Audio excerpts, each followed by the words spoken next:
நீலகிரி மாவட்டம் உதகையில் தொடர் மழை காரணமாக உதகை படகு இல்லத்தில் துடுப்பு படகு மற்றும் மிதிப்படகு சவாரிக்கு அனுமதி, மறுப்பு விசைப்படகுகள் மட்டும் அனுமதிக்கப்படும் என்று அறிவிப்பு வெளியாகி உள்ளது. நீலகிரி மாவட்டத்தில் கடந்த 3 வாரங்களுக்கு மேல் கனமழை பெய்து வந்ததால் மாவட்டத்திற்கு ரெட் அலர்ட் விடப்பட்டிருந்தது. குறிப்பாக கூடலூர் பகுதிகள் அதிக சேதம் அடைந்தது. இந்நிலையில் அதிக காற்று வீசியதால் பல இடங்களில் ராட்சத மரங்கள் சாலையில் விழுந்து போக்குவரத்து பாதிப்பும் ஏற்பட்டது.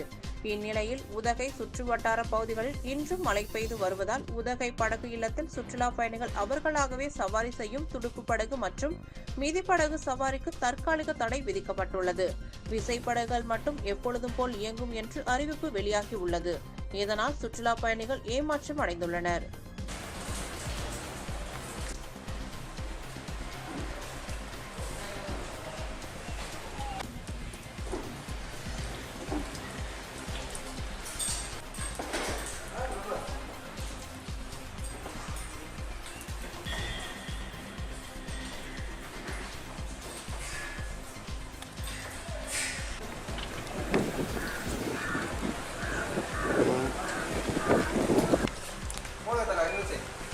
மழை காரணமாக நெருப்பு கையில் கொண்டிருக்கும் படகு ஓட்டுநர்கள்